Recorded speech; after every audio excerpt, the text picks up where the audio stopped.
ਵਾਹਿਗੁਰੂ ਜੀ ਕਾ ਖਾਲਸਾ ਵਾਹਿਗੁਰੂ ਜੀ ਕੀ ਫਤਿਹ। ਮਹਾਰਾਜ ਕਿਰਪਾ ਕਰਨ, ਗੁਰ ਕਿਰਪਾ ਸਦਕਾ ਅਸੀਂ ਅੱਜ ਸਮਝਣ ਦਾ ਯਤਨ ਕਰਾਂਗੇ ਹੁਕਮ ਤੇ ਭਾਣੇ ਦੀ ਖੇਡ ਨੂੰ। ਖੇਡ ਬੜੀ ਔਖੀ, ਬੜੀ ਡੂੰਘੀ, ਪਰ ਜੇ ਕਿਰਪਾ ਹੋ ਜਾਏ, ਸਵੱਲੀ ਨਜ਼ਰ ਰਹੇ ਤੇ ਮਹਾਰਾਜ ਆਪਣੀ ਸਵੱਲੀ ਨਜ਼ਰ ਹੇਠ ਤੇ ਸਭ ਕੁਝ ਸਹਿਜ ਨਾਲ ਕਰਾ ਲੈਂਦੇ ਨੇ। ਜਿਹੜੀ ਅਸੀਂ ਖੇਡ ਖੇਡਣ ਵਾਸਤੇ ਆਏ ਹੋਏ ਆ ਜਾਂ ਜਿਹੜੀ ਅਸੀਂ ਮਹਾਰਾਜ ਦੀ ਕਿਰਪਾ ਨਾਲ ਖੇਡ ਖੇਡਣੀ ਸ਼ੁਰੂ ਕੀਤੀ ਹੈ, ਇਸ ਖੇਡ ਦਾ ਕੀ ਨਾਮ ਹੈ? ਗੋਬਿੰਦ ਮਿਲਣ ਕੀ ਇਹ ਤੇਰੀ ਬਰੀਆ। ਗੋਬਿੰਦ ਮਿਲਣ ਕੀ ਇਹ ਤੇਰੀ ਬਰੀਆ ਜਦੋਂ ਖੇਡ ਖੇਡਣੀ ਸ਼ੁਰੂ ਕਰਦੇ ਆ ਤੇ ਸ਼ੁਰੂ ਵਿੱਚ ਹੁਕਮ ਤੇ ਭਾਣਾ ਸਾਨੂੰ ਅਲੱਗ-ਅਲੱਗ ਲੱਗਦੇ ਨੇ। ਬਾਅਦ 'ਚ ਉਹ ਸਾਨੂੰ ਸਮਝ ਪੈਂਦੀ ਹੈ ਮਹਾਰਾਜ ਦੀ ਦਇਆ ਨਾਲ, ਔਰ ਬਾਅਦ 'ਚ ਭਾਣਾ ਜਿਹੜਾ ਹੁਕਮ ਵਿੱਚ ਸਮਾ ਵੀ ਜਾਂਦਾ ਹੈ। ਲੇਕਿਨ ਸ਼ੁਰੂ ਵਿੱਚ ਜਦੋਂ ਅਸੀਂ ਪਹਿਲੇ ਲੈਵਲਸ 'ਤੇ ਆ, ਫਸਟ ਸਟੇਜਿਸ 'ਤੇ ਆ, ਤੇ ਹੁਕਮ ਔਰ ਭਾਣਾ ਅਲੱਗ-ਅਲੱਗ ਸਾਨੂੰ ਸਮਝਣਾ ਵੀ ਚਾਹੀਦਾ। ਜਿਹੜੀ ਖੇਡ ਖੇਡਣੀ ਹੋਏ ਨਾ, ਉਹਦੇ ਰੂਲ ਰੈਗੂਲੇਸ਼ਨ ਪਤਾ ਹੋਣ, ਉਹਦੇ ਬਾਰੇ ਜਾਣਕਾਰੀ ਹੋਏ ਤੇ ਖੇਡ ਸੌਖੀ ਹੋ ਜਾਂਦੀ ਹੈ। ਮਹਾਰਾਜ ਦੀ ਕਿਰਪਾ ਨਾਲ ਸਮਝੀਏ ਕਿ ਹੁਕਮ ਔਰ ਭਾਣੇ ਵਿੱਚ ਕੀ ਫਰਕ ਹੈ। ਭਾਣਾ ਉਹਨਾਂ ਦੀ ਰਜਾ ਹੈ, ਭਾਣਾ ਉਹਨਾਂ ਦੀ ਇੱਛਾ, ਤੇ ਹੁਕਮ ਕੀ ਹੈ? ਆਦੇਸ਼। ਇੱਛਾ ਵਿੱਚ ਸਭ ਕੁਝ ਹੁੰਦਾ ਹੈ ਤੇ ਆਦੇਸ਼ ਵਿੱਚ ਸਭ ਕੁਝ ਕਰਨਾ ਹੁੰਦਾ ਹੈ। ਤੇ ਮੰਨ ਲਓ ਮੇਰੀ ਇਹ ਇੱਛਾ ਹੈ ਕਿ ਬਈ ਇਹ ਸ੍ਰਿਸ਼ਟੀ ਐਵੇਂ ਚਲਦੀ ਰਹੇ ਤੇ ਉਹ ਸ੍ਰਿਸ਼ਟੀ ਐਵੇਂ ਪੂਰਾ ਚੱਕਰ ਚੱਲੇਗਾ ਕਿ ਵੀ ਸਤਯੁਗ, ਕਲ ਯੁਗ, ਸਾਰੇ ਯੁਗ ਹੋਣੇ, ਫਿਰ ਸ੍ਰਿਸ਼ਟੀ ਖਤਮ ਹੋਣੀ, ਪਹਿਲੇ ਤ੍ਰੇਤਾ, ਦੁਆਪਰ, ਐਵੇਂ ਸਾਰੇ। ਤੇ ਹੁਕਮ ਕੀ ਹੈ? ਹੁਕਮ ਵਿੱਚ ਸਾਨੂੰ ਕੋਈ ਆਦੇਸ਼ ਮਿਲਿਆ ਹੋਇਆ ਹੈ ਕਿ ਅਸੀਂ ਕੀ ਕਰਨਾ ਹੈ। ਹੁਕਮ ਨੂੰ ਬੁੱਝਣਾ ਹੈ। ਮਹਾਰਾਜ ਕਹਿੰਦੇ ਨਾ, ਹੁਕਮ ਬੂਝ ਪਰਮ ਪਦ ਪਾਈ। ਮਤਲਬ ਕਿ ਕਿਸੇ ਚੀਜ਼ ਨੂੰ ਬੁੱਝਣ ਵਾਸਤੇ ਕਹਿ ਰਹੇ ਨੇ, ਸਮਝਣ ਵਾਸਤੇ ਕਹਿ ਰਹੇ ਨੇ ਕਿ ਉਹ ਹੁਕਮ ਨੂੰ ਬੁੱਝੋ, ਸਮਝੋ ਤੇ ਉਹਦੇ ਆਕਣ ਕਰੋ। ਆਦੇਸ਼ ਤੇ ਕੋਈ ਕਰਨ ਵਾਸਤੇ ਇੱਕ ਚੀਜ਼ ਮਿਲਦੀ ਹੈ ਨਾ। ਅਸੀਂ ਆਪਣੇ ਬੱਚੇ ਨੂੰ ਕਹਿੰਦੇ ਮੇਰਾ ਹੁਕਮ ਹੈ, ਤੈਨੂੰ ਮੰਨਣਾ ਹੀ ਪੈਣਾ, ਇਟਸ ਮਾਈ ਆਰਡਰ। ਅਸੀਂ ਕਿੰਨੀ ਵਾਰੀ ਬੱਚਿਆਂ ਨੂੰ ਕਹਿੰਦੇ ਆ। ਮਤਲਬ ਕਿ ਹੁਕਮ ਅਸੀਂ ਕੁਝ ਕਰਨ ਦਾ ਆਦੇਸ਼ ਦੇ ਰਹੇ ਹਾਂ ਤੇ ਭਾਣੇ ਅੰਦਰ ਉਹ ਸਭ ਕੁਝ ਹੋ ਰਿਹਾ। ਜਾਂ ਤਿਸ ਭਾਣਾ ਤਾਂ ਜੰਮਿਆ, ਪਰਿਵਾਰ ਭਲਾ ਪਾਇਆ। ਉਹਦੇ ਭਾਣੇ ਅੰਦਰ, ਰਜਾ ਅੰਦਰ ਅਸੀਂ ਜੰਮੇ, ਸਾਨੂੰ ਮਾਨੁਖ ਦੇਹਰੀਆ ਮਿਲੀ ਤੇ ਅਸੀਂ ਚੰਗਾ ਪਰਿਵਾਰ ਪਾਇਆ। ਤੇ ਹੁਣ ਹੁਕਮ ਨੂੰ ਬੁੱਝੋ। ਹੁਕਮ ਕੀ ਹੈ? ਸਭ ਸਿੱਖਾਂ ਕੋ ਹੁਕਮ ਹੈ, ਗੁਰੂ ਮਾਨਿਓ ਗ੍ਰੰਥ। ਮਹਾਰਾਜ ਜੀ ਕਹਿੰਦੇ ਨੇ ਕਿ ਜਿਹੜਾ ਵੀ ਤੁਹਾਨੂੰ ਪਰਿਵਾਰ ਮਿਲਿਆ ਉਹਦੇ ਧਰਮ ਦੀ ਪਾਲਣਾ ਕਰਨਾ। ਇਹ ਹੁਕਮ ਨੂੰ ਬੁੱਝੋ ਕਿ ਤੁਹਾਨੂੰ ਧਰਮ ਦੀ ਪਾਲਣਾ ਕਰਨੀ ਹੈ। ਜੇ ਤੁਸੀਂ ਸਿੱਖ ਪਰਿਵਾਰ ਵਿੱਚ ਜਨਮ ਲਿੱਤਾ ਹੈ ਤੇ ਫਿਰ ਗੁਰੂ ਸਾਹਿਬ ਕੀ ਕਹਿੰਦੇ ਨੇ? ਗੁਰ ਸਤਿਗੁਰ ਕਾ ਜੋ ਸਿੱਖ ਖਾਏ, ਸੋ ਭਲਕੇ ਉਠਰ ਨਾਮ ਧਿਆਵੇ। ਉਦਮ ਕਰੇ ਭਲਕੇ ਪ੍ਰਭਾਤੀ, ਇਸਨਾਨ ਕਰੇ ਅੰਮ੍ਰਿਤਸਰ ਨਹਾਵੇ। ਮਹਾਰਾਜ ਦਾ ਹੁਕਮ ਹੋ ਗਿਆ ਨਾ ਕਿ ਐਵੇਂ ਸਿੱਖ ਨੂੰ ਕਰਨਾ ਹੈ। ਭਾਣੇ ਅੰਦਰ ਸਾਨੂੰ ਸਿੱਖ ਪਰਿਵਾਰ ਵਿੱਚ, ਭੱਲੇ ਪਰਿਵਾਰ ਵਿੱਚ ਜਨਮ ਮਿਲਿਆ ਤੇ ਹੁਕਮ ਨੂੰ ਬੁੱਝ ਕੇ ਅਸੀਂ ਹੁਕਮ ਦੇ ਅਕੋਰਡਿੰਗ ਆਪਣਾ ਐਕਟ ਕਰਨਾ ਹੈ। ਮਹਾਰਾਜ ਜਿਹੜਾ ਕਹਿ ਰਹੇ ਨੇ, ਹੁਕਮ ਨੂੰ ਬੁੱਝ ਕੇ ਉਵੇਂ ਹੀ ਕਾਰ ਵਿਹਾਰ ਕਰੋ। ਸਾਨੂੰ ਜਿਹੜੀ ਵੀ ਸਿਚੁਏਸ਼ਨ, ਪਰਿਸਥਿਤੀਆਂ, ਦਾਤਾਂ, ਜਿਹੜੀ ਵੀ ਵਸਤੂਆਂ ਮਿਲ ਰਹੀਆਂ ਨੇ, ਜੋ ਵੀ ਸਭ ਕੁਝ ਮਿਲ ਰਿਹਾ ਉਹ ਭਾਣੇ ਅੰਦਰ ਮਿਲ ਰਿਹਾ। ਭਾਣੇ ਅੰਦਰ ਸਾਨੂੰ ਸਭ ਕੁਝ ਮਿਲ ਰਿਹਾ, ਸਭ ਕੁਝ ਸਾਡੇ ਅੱਖਾਂ ਸਾਹਮਣੇ ਵਾਪਰ ਰਿਹਾ, ਉਹ ਭਾਣੇ ਅੰਦਰ ਵਾਪਰ ਰਿਹਾ। ਤੇ ਹੁਕਮ ਨੂੰ ਬੁੱਝ ਕੇ ਅਸੀਂ ਉਵੇਂ ਦਾ ਵਿਹਾਰ ਕਰਨਾ। ਜੇ ਸਾਨੂੰ ਕੋਈ ਦਾਤ ਮਿਲੀ ਹੈ ਤੇ ਭਾਣੇ ਅੰਦਰ ਮਿਲਣੀ ਹੈ। ਤੇ ਹੁਕਮ ਕੀ ਹੈ? ਉਹਨੂੰ ਬੁੱਝੋ ਕਿ ਇਹਦੀ ਵਰਤੋਂ ਕਿਵੇਂ ਕਰਨੀ ਹੈ। ਜੇ ਸਾਨੂੰ ਕੋਈ ਫੋਨ ਮਿਲਿਆ ਤੇ ਭਾਣੇ ਅੰਦਰ ਮਿਲ ਗਿਆ, ਉਹਦੀ ਰਜਾ 'ਚ ਮਿਲ ਗਿਆ, ਤੇ ਉਹਦੀ ਵਰਤੋਂ ਕਿਵੇਂ ਕਰਨੀ ਹੈ? ਇਹ ਹੁਕਮ ਨੂੰ ਬੁੱਝੋ ਕਿ ਵਰਤੋਂ ਕਿਵੇਂ ਕਰਨੀ ਹੈ। ਮਹਾਰਾਜ ਨੇ ਕੀ ਕਿਹਾ ਕਿ ਮਹਾਰਾਜ ਨੇ ਉਹਦੇ ਵਿੱਚ ਫਾਲਤੂ ਦੇ ਗੀਤ ਸੰਗੀਤ ਸੁਣਨ ਵਾਸਤੇ ਕਿਹਾ ਹੈ ਕਿ ਉਹਦੀ ਵਰਤੋਂ ਵੀ ਧਰਮ ਦੇ ਕਾਰਜਾਂ ਲਈ ਕਰਨ ਲਈ ਕਿਹਾ। ਮਹਾਰਾਜ ਨੇ ਕੀ ਕਿਹਾ ਹੈ ਕਿ ਵੀ ਇਹਦੀ ਵਰਤੋਂ ਕਿਵੇਂ ਕਰਨੀ ਹੈ, ਵੀ ਕਿਸੇ ਨਾਲ ਗੱਲਬਾਤ ਕਰਨ ਲਈ ਕਰਨੀ ਹੈ ਕਿ ਫਾਲਤੂ ਦੇ ਨਾਟਕ ਚੇਟਕ ਦੇਖਣ ਲਈ ਕਰਨੀ ਹੈ। ਸਾਨੂੰ ਅੰਦਰੋਂ ਸਭ ਪਤਾ ਸਾਡੇ ਪਿਤਾ ਦਾ ਹੁਕਮ ਕੀ ਹੈ। ਬਸ ਅਸੀਂ ਹੁਕਮ ਨੂੰ ਮੰਨਣਾ ਨਹੀਂ ਹੁੰਦਾ ਨਾ, ਤੇ ਇਗਨੋਰੈਂਟ, ਮਤਲਬ ਉਹ ਬਿਲਕੁਲ ਉਹਦੇ ਪ੍ਰਤੀ ਇਗਨੋਰੈਂਸ ਹੋ ਜਾਂਦੀ ਹੈ ਕਿ ਅਸੀਂ ਮੰਨਣਾ ਨਹੀਂ, ਅਸੀਂ ਤੱਕਣਾ ਨਹੀਂ, ਅਸੀਂ ਸੁਣਨਾ ਨਹੀਂ ਕਿ ਹੁਕਮ ਕੀ ਹੈ। ਤੇ ਬੁੱਝਣਾ ਤਾਂ ਫਿਰ ਬੜੀ ਦੂਰ ਦੀ ਗੱਲ ਹੈ। ਮਹਾਰਾਜ ਨੇ ਜੋ ਵੀ ਸਾਨੂੰ ਦਿੱਤਾ, ਜੋ ਵੀ ਸਾਨੂੰ ਮਿਲ ਰਿਹਾ ਹੈ, ਉਹ ਭਾਣੇ ਅੰਦਰ ਮਿਲ ਰਿਹਾ। ਜੋ ਹੋ ਰਿਹਾ ਉਹ ਭਾਣੇ ਅੰਦਰ ਹੋ ਰਿਹਾ। ਹੁਕਮ ਨੂੰ ਬੁੱਝਣਾ ਹੈ ਕਿ ਉਹਦੀ ਵਰਤੋਂ ਕਿਵੇਂ ਕਰਨੀ ਹੈ ਤੇ ਅਸੀਂ ਕਰਮ ਕਿਵੇਂ ਕਰਨਾ। ਮਹਾਰਾਜ ਨੇ ਬਹੁਤ ਵਧੀਆ ਨੌਕਰੀ ਦਿੱਤੀ, ਭਾਣੇ ਅੰਦਰ ਦਿੱਤੀ। ਤੇ ਹੁਣ ਉਹ ਨੌਕਰੀ ਕਮਾਣੀ ਕਿਵੇਂ ਵੇ, ਨੌਕਰੀ ਕਰਨੀ ਕਿਵੇਂ ਵੇ, ਇਸ ਹੁਕਮ ਨੂੰ ਬੁੱਝਣਾ ਹੈ। ਮਹਾਰਾਜ ਕਹਿੰਦੇ ਨੇ ਵੀ ਧਰਮ ਦੀ ਕਿਰਤ ਕਰੋ। ਕਿਰਤ ਕਰਨਾ ਹੁਕਮ ਹੈ ਨਾ, ਤੇ ਹੁਣ ਭਾਣੇ ਅੰਦਰ ਸਾਨੂੰ ਕਿਰਤ ਦੇ ਦਿੱਤੀ, ਸਾਨੂੰ ਚੰਗੀ ਨੌਕਰੀ ਦਿੱਤੀ। ਤੇ ਕਰਨੀ ਕਿਵੇਂ ਵੇ? ਮਹਾਰਾਜ ਕਹਿੰਦੇ ਨੇ ਕਿ ਹੱਕ ਪਰਾਇਆ ਨਾਨਕਾ, ਉਸ ਸੂਰ ਉਸ ਗਾਏ। भी हक पराया नहीं खाना, महाराज ने मना किया है। महाराज कहते ने गुर पीर हामा तां भरे जा मुरदार ना खाए, भी मैं तेरी हामी इस लोक ते परलोक विच तां भरांगा जे तू रिश्वतां पराए हक नहीं खांदा। ते फिर असी उस हुक्म नूं मन्नीए भी दात सानू भाणे अंदर मिल गई है, ते असी हुक्म नूं मन्नीए कि असी धर्म की किरत करनी है। फिर धर्म की किरत करके महाराज कहते वंड छको, वंड के छकना है, दसवंत कढ़ना है, असी परोपकार भी करना है। असी जो महाराज दे हुक्म ने हैगे ने उन्हां नूं बुझ के उवें ही कार विहार करना है। ते जे असी हुक्म नूं बुझ के कार विहार कर रहे हैं, तो महाराज कहते ने नानक हुक्म है जे बुझै तां होमे कहे ना कोई। फिर होमे नहीं विच आंदी साडी। हुण जे असी अपनी होमे चलाईए कि नहीं असी ते साडी जिहड़ी तनख्वाह है उहदे धर्म की किरत नहीं हो सकती, असी अपने वो चलाईए भी यह हो ही नहीं सकता, या असी कहीए कि असी दसवंध कढ़ना ही नहीं, फिर असी होमे च आ गए, फिर नदर के पात्र नहीं बनांगे, महाराज की खुशियां नहीं माणांगे। फिर हुक्म की जिहड़ी है वो नमक हरामी हो गई, दात लैके दतार नूं विसारता, उहदा हुक्म नहीं मान रहे, फिर नमक हरामी, फिर कपटी दे गुण आ गए, फिर असी परमात्मा तो विमुख हो गए, असी सन्मुख नहीं रहे, असी गुरमुख नहीं रहे, असी मनमुख हो गए। गुरमुख ते वो जिहड़ी हुक्म की पालना करते हैं, ते जिहड़ी सारी सृष्टि है हुक्म की पालना कर रही है ना। हुक्मे अंदर सबको बाहर हुक्म ना कोई, भी जेड़ा भी सूरज उग रहा है उन हुक्म है कि तू रोज उगना है, तू रोज अस्त होना है, तू तपन देनी है, प्रकाश देना है, अग्नि नूं हुक्म है कि तू तपन देनी है, पानी नूं हुक्म है कि तू प्यास बुझानी है, और सब अपने हुक्म की पालना कर रहे हैं।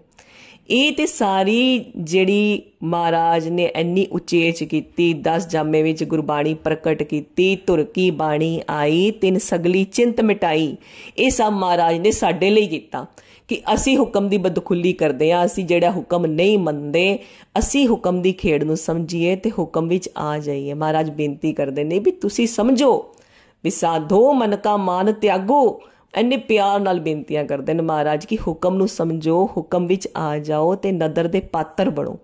हुक्म ते भाणे दी खेड़ नूं समझ के ही ये जिहड़ी असी असली खेड़ चल रही है ना, गोबिंद मिलन की एह तेरी बरिया, वो तां ही असी जित सकते हाँ जे असी महाराज दा हुक्म बुझ के हुक्म दे अनुसार काम करिए ते अपनी होमे दी गल ना सुनिए। ते फिर 10वें पातशाह दे की वचन ने, होम हुआ खुदा हुआ। जे असी उस खेड़ तक एक ओंकार तक पहुंचना है गुरु प्रसाद नाल, ते होमे नूं परे रह के हुक्म नूं बुझना पएगा। सुखमनी साहिब विच असी की पढ़दे हां, जो हुआ होवत सो जानै प्रभ अपने का हुक्म पछाणे। जो हो रहा है उन्होंने जाने कि पाने अंदर एवें ही होना सी, जो हुआ होवत सो जानै भी एवें ही होना सी, उन्होंने मिठा करके मन्ने आइयो मेरे मालक दी रजा सी। हुण अगली पंक्ति की है, प्रभ अपने का हुक्म पछाणे, अपने प्रभु दा, अपने प्यारे दा, अपने मालक दा हुक्म पछाणे कि भी हुण मैं की करना है, जो है बन आया है, जो हो रहा है उहदे च मैं की करना है। भी जे मैनू कोई दात मिल गई है, मैनू बड़े अमीरी मैंने देती महाराज ने, ते हुण हुक्म नूं पछाणा कि भी मैं घमंडी हो जा, यह हुक्म है कि मैं परोपकारी हो जा, मैं दयालु होर दयालु हो जा, मैं होर भलाई दे कम करा, मैं होर धर्म करा, मैं होर गुरु महाराज दे हुक्म कमावां, मैं होर एवें दे कारज करा कि होर संगत जुड़ सके। यह हुक्म है कि मैं घमंडी हो जा, मैं किसी की परवाह ना करा, मैं फिक्के बोल बोला, यह हुक्म है। यह हुक्म नूं बुझना पएगा। जे कोई औकड़ा बनी है, जे मेरे कोई घर दा जी चला गया है, ये भाणे अंदर जी चला गया, उन्होंने मिठा करके मन्ना ते हुक्म नूं समझा कि मेरा कर्तव्य कर्म हुण होर वध गया है कि मैं इत्थों मनुक्कर होकर मैं भी इत्थों दौड़ लगा के दौड़ जावां। हुक्म नूं बुझना है, हुक्म नूं कमाना है ते भाणे नूं समझना है कि जो हो रहा वो भाणे अंदर हो रहा है। जो सिचुएशन मिली है, जो परिस्थिति मिली है, जो वस्तु मिली है, जो दात मिली है, वो भाणे अंदर मिली है, ते असी हुक्म नूं बुझ के उहदी वरतों करनी है ते अपना कर्म करना है। हुक्म नूं बुझ के विहार करना है ते भाणे नूं मिठा करके मनना है। जिवें पुरातन सिख ने ना, भाणे अंदर महाराज दे सब कुछ हो रहा है। जे माइया ने मीर मन्नू दी जेल विच कैद ने ते भाणे अंदर वो कह रही सी भाणे अंदर कैद हो गई ने, पर हुक्म नूं समझ रही ने। हुक्म की है मालक दा कि सिक्खी कमानी है, जिहड़ी सिक्खी वो केसा सवासा संग निभे, बई जड़े साडे गुरु उपर कोई उंगल ना चुक ले कि बई ए और जड़ियां आईयां ने सिखड़ियां इन्हां ने हुक्म नहीं कमाया, ते उन्होंने अपने बच्चों की भाणे अंदर जड़ी है वो कुर्बानियां देतियां, पर हुक्म नूं कमाया। ਹੁਕਮ ਨੂੰ ਕਈ ਵਾਰੀ ਤੇ ਮਹਾਰਾਜ ਦੀ ਕਿਰਪਾ ਨਾਲ ਕਮਾਉਣਾ ਸੌਖਾ ਹੁੰਦਾ ਤੇ ਕਈ ਵਾਰੀ ਉਹ ਖੇਡ ਥੋੜੀ ਔਖੀ ਹੋ ਜਾਂਦੀ ਹੈ। ਮਹਾਰਾਜ ਦੇ ਆਪਣੇ ਰੰਗ ਨੇ ਜਿਹਨੂੰ ਜਿਵੇਂ ਬਖਸ਼ ਦੇਣ। ਪਰ ਪਹਾੜੀ ਅੰਦਰ ਸਭ ਕੁਝ ਹੋ ਰਿਹਾ ਹੈ ਤੇ ਹੁਕਮ ਨੂੰ ਅਸੀਂ ਸਮਝ ਕੇ ਹੁਕਮ ਨੂੰ ਕਮਾਣਾ ਹੈ। ਹੁਕਮ ਤਾਂ ਹੀ ਹੋ ਰਿਹਾ ਨਾ ਕਿ ਕੁਝ ਕਰਨਾ ਹੈ, ਇਸ ਗੱਲ ਨੂੰ ਸਮਝੋ। ਲੇਕਿਨ ਜਦੋਂ ਅਸੀਂ ਅਗਲੇ ਲੈਵਲ ਤੇ ਪਹੁੰਚਦੇ ਹਾਂ ਤੇ ਫਿਰ ਸਾਡਾ ਜਦੋਂ ਹੋਰ ਪ੍ਰੇਮ ਵੱਧ ਜਾਂਦਾ ਮਾਲਕ ਨਾਲ, ਅਸੀਂ ਹੋਰ ਗਹਿਰਾਈ 'ਚ ਉਤਰ ਜਾਂਦੇ ਹਾਂ ਖੇਡ ਦੀ, ਹੋਰ ਮਾਲਕ ਦੇ ਗੁਣ ਗਾਉਂਦੇ ਹਾਂ, ਹੋਰ ਗੁਰਪ੍ਰਸਾਦ ਦੇ ਘਰ ਆਉਂਦੇ ਹਾਂ, ਹੋਰ ਕਿਰਪਾ ਮਿਲਦੀ ਹੈ, ਹੋਰ ਨਦਰ ਮਿਲਦੀ ਹੈ। ਤੇ ਵਧੇਰੇ ਜਦੋਂ ਨਦਰ ਨੂੰ ਕਮਾਉਂਦੇ ਆ ਨਾ, ਫਿਰ ਮਾਲਕ ਦੀ ਰਜਾ ਸਾਨੂੰ ਹੁਕਮ ਲੱਗਣ ਲੱਗ ਜਾਂਦੀ। ਅਸੀਂ ਕਹਿੰਦੇ ਹਾਂ ਜੋ ਆਪ ਜੀ ਦੀ ਰਜਾ ਉਵੇਂ ਹੀ ਹੁਕਮ ਹੈ ਮੇਰੇ ਲਈ। ਵੀ ਇਹ ਨਹੀਂ ਕਿ ਬਈ ਤੁਹਾਡੀ ਰਜਾ ਤੋਂ ਮਾੜਾ ਜਿਹਾ ਵੀ ਇੱਧਰ ਉੱਧਰ ਹੋ ਜਾ। ਅਸੀਂ ਕਹਿੰਦੇ ਹਾਂ ਕਿ ਜਿਵੇਂ ਤੁਸੀਂ ਕਹੋਗੇ ਉਵੇਂ ਹੀ ਹੁਕਮ ਮੇਰੇ ਲਈ। ਤੇ ਤੁਸੀਂ ਤੁਹਾਡੀ ਜੋ ਦੱਸਿਆ ਉਹ ਤੁਹਾਡੀ ਇੱਛਾ ਕੀ ਹੈ, ਤੁਸੀਂ ਚਾਹੁੰਦੇ ਕੀ ਹੋ। ਅਸੀਂ ਦੁਨਿਆਵੀ ਤੌਰ ਤੇ ਵੀ ਕਿਸੇ ਨੂੰ ਬਹੁਤ ਪੁੱਛਦੇ ਹਾਂ ਤੇ ਐਵੇਂ ਪੁੱਛਦੇ ਹਾਂ ਨਾ, ਮਹਾਰਾਜ ਤੁਸੀਂ ਆਪਣੀ ਮਰਜ਼ੀ ਦੱਸੋ, ਜਿਵੇਂ ਤੁਸੀਂ ਕਹੋਗੇ ਉਵੇਂ ਹੀ ਹੋਏਗਾ, ਉਵੇਂ ਹੀ ਸਾਡੇ ਲਈ ਹੁਕਮ ਹੈ। ਐਵੇਂ ਫਿਰ ਮਹਾਰਾਜ ਦਾ ਭਾਣਾ ਹੈ, ਅਗਲੇ ਲੈਵਲ ਤੇ ਹੁਕਮ ਵਿੱਚ ਸਮਾ ਜਾਂਦਾ। ਫਿਰ ਹੋਰ ਅੱਗੇ ਵੱਧਦੇ ਹਾਂ ਤੇ ਹੁਕਮ ਜਿਹੜਾ ਹੁਕਮੀ ਵਿੱਚ ਜਿੱਥੋਂ ਹੁਕਮ ਆ ਰਿਹਾ ਉਹਦੇ ਵਿੱਚ ਹੀ ਸਮਾ ਜਾਂਦਾ। ਤੇ ਗੁਰਪ੍ਰਸਾਦ ਨਾਲ ਸਾਡੀ ਜਿਹੜੀ ਖੇਡ ਹੈ ਉਹ ਇੱਕ ਓਂਕਾਰ ਤੇ ਆ ਕੇ ਹੀ ਸਮਾਪਤ ਹੁੰਦੀ ਹੈ। ਪਰ ਸਾਨੂੰ ਸ਼ੁਰੂ ਕਿੱਥੋਂ ਕਰਨੀ ਪਏਗੀ? ਸ਼ੁਰੂ ਕਰਨੀ ਪਏਗੀ ਭਾਣੇ ਨੂੰ ਮਿੱਠਾ ਕਰਕੇ ਮੰਨਣਾ ਕਿ ਜੋ ਹੋ ਰਿਹਾ ਉਹ ਆਪ ਜੀ ਦੀ ਰਜਾ 'ਚ ਬਹੁਤ ਪਿਆਰਾ ਹੋ ਰਿਹਾ। ਕਿਉਂਕਿ ਤੁਸੀਂ ਮੇਰੇ ਮਾਤਾ ਪਿਤਾ ਹੋ, ਤੁਸੀਂ ਵਧੇਰੇ ਸਮਝਦੇ ਹੋ ਵੀ ਮੇਰਾ ਸੁੱਖ ਕਿਦੇ 'ਚ। ਤੂੰ ਮਾਤ ਪਿਤਾ ਹਮ ਬਾਰਕ ਤੇਰੇ, ਤੁਮਰੀ ਕਿਰਪਾ ਮੈਂ ਸੂਖ ਕਨੇਰੇ। ਮਾਂ ਪਿਓ ਤੇ ਬੱਚੇ ਦਾ ਕਦੀ ਨਹੀਂ ਬੁਰਾ ਚਾਹੁੰਦੇ। ਦੁਨਿਆਵੀ ਤੌਰ ਤੇ ਫਿਰ ਵੀ ਕੋਈ ਕੁਛ ਹੋ ਸਕਦਾ, ਕੋਈ ਇੱਕ ਅੱਧਾ, ਕੋਈ ਲੱਖਾਂ 'ਚ ਕੋਈ ਦਿਖ ਸਕਦਾ, ਪਰ ਮਹਾਰਾਜ ਤੇ ਸਭ ਚਾਨਣ, ਸਭ ਸੁੱਖਾਂ ਦੇ ਘਰ ਨੇ, ਸਭ ਦਾਤਾਂ ਦੇ ਘਰ ਨੇ। ਤੇ ਮਹਾਰਾਜ ਤੇ ਸਾਡਾ ਭਲਾ ਚਾਹੁੰਦੇ ਨਾ। ਮਹਾਰਾਜ ਤੇ ਕਰੁਣਾ ਕਰਨੇ, ਦਿਆਲੂ ਨੇ, ਕਿਰਪਾਲੂ ਨੇ। ਫਿਰ ਉਹ ਸਰਬ ਕਲਾ ਦੇ ਮਾਲਕ ਨੇ, ਗਿਆਤਾ ਨੇ। ਉਹਨਾਂ ਨੂੰ ਪਤਾ ਹੈ ਕਿ ਭਵਿੱਖ ਵਿੱਚ ਕੀ ਹੈ, ਮੈਂ ਪਿੱਛੇ ਕੀ ਕਰਕੇ ਆਈ ਹਾਂ, ਮੇਰੇ ਨਾਲ ਅੱਗੇ ਕੀ ਹੋਣਾ ਹੈ। ਤੇ ਫਿਰ ਜੋ ਹੋ ਰਿਹਾ ਉਹਨਾਂ ਦੇ ਭਾਣੇ ਵਿੱਚ ਬਹੁਤ ਵਧੀਆ ਹੋ ਰਿਹਾ। ਉਹਨਾਂ ਦਾ ਪਲਾਨ ਸਾਡੇ ਪਲਾਨ ਤੋਂ ਬਹੁਤ ਵਧੀਆ। ਤੇ ਭਾਣੇ ਨੂੰ ਮਿੱਠਾ ਕਰਕੇ ਮੰਨਣਾ ਤੇ ਹੁਕਮ ਨੂੰ ਸਮਝਣਾ ਕਿ ਇਸ ਭਾਣੇ ਵਿੱਚ ਮੈਂ ਹੁਕਮ ਕਿਵੇਂ ਕਮਾਣਾ ਹੈ, ਮੇਰੇ ਗੁਰੂ ਪਿਤਾ ਜੀ ਮੇਰੇ ਕੋਲੋਂ ਕੀ ਚਾਹੁੰਦੇ ਨੇ। ਤੇ ਹੁਕਮ ਬੂਝ परम पद पाई, सेवक को सेवा बन आई, हुक्म बूझ परम पद पाई। कि जो सेवक नू भाणे अंदर सेवा बन आए, उन हुक्म नू बुझे कि उस सेवा नू कमाना किवें वे। जे मैनू कोई चंगा अहुदा मिल गया, भावें वह गुरु घर मिलिया, भावें वह दुनियावी तौर पर मिल गया, कोई सेवा मैनू गुरु घर मिल गई है, या मैनू गृहस्थी जीवन की सेवा मिली है, मैनू रिश्ते नातियां की सेवा मिल गई है, मैनू किसी धर्मसाल विच सेवा मिल गई है, सेवक को सेवा बनाई। असीं सारे सेवक ही तां महाराज दे।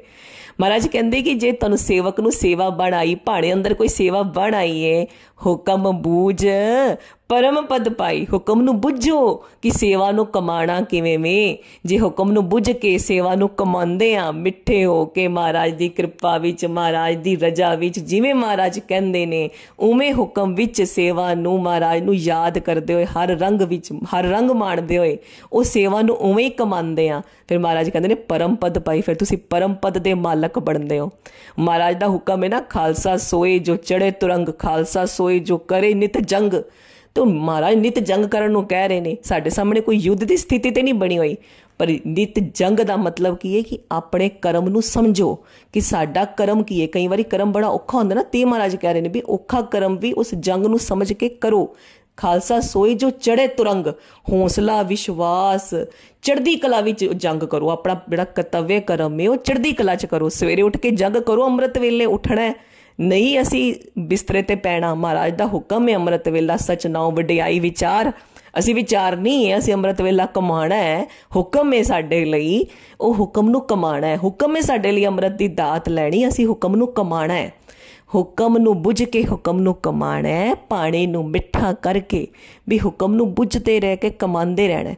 तो जो हो रहा है भाणे अंदर हो रहा है, जो साडे सामने आ रहा है, जो वापर रहा है, जो मिल रहा है, जो विछड़ रहा है, जो जा रहा है, वो भाणे अंदर हुक्म नू बुझना है कि जो भाणा हो रहा है उहदे विच असीं हुक्म नू कमाना किवें वे। महाराज साडे ते बहुत बहुत किरपा करन। नानक नाम चढ़दी कला तेरे भाणे सरबत दा भला। ਅਸੀਂ ਸਾਰੇ ਹੁਕਮ ਨੂੰ ਬੁੱਝ ਕੇ ਮਹਾਰਾਜ ਦੇ ਭਾਣੇ ਨੂੰ ਮਿੱਠਾ ਕਰਕੇ ਮੰਨੀਏ ਤੇ ਹੁਕਮ ਨੂੰ ਕਮਾਈਏ। ਵਾਹਿਗੁਰੂ ਜੀ ਸਭ ਤੇ ਕਿਰਪਾ ਕਰਨ ਕਿ ਤਾਂ ਹੀ ਅਸੀਂ ਲੱਖ ਖੁਸ਼ੀਆਂ ਪਾਤਸ਼ਾਹੀਆਂ ਦੇ ਪਾਤਰ ਬਣਾਂਗੇ ਜੇ ਮਹਾਰਾਜ ਦੇ ਹੁਕਮ ਨੂੰ ਕਮਾਵਾਂਗੇ।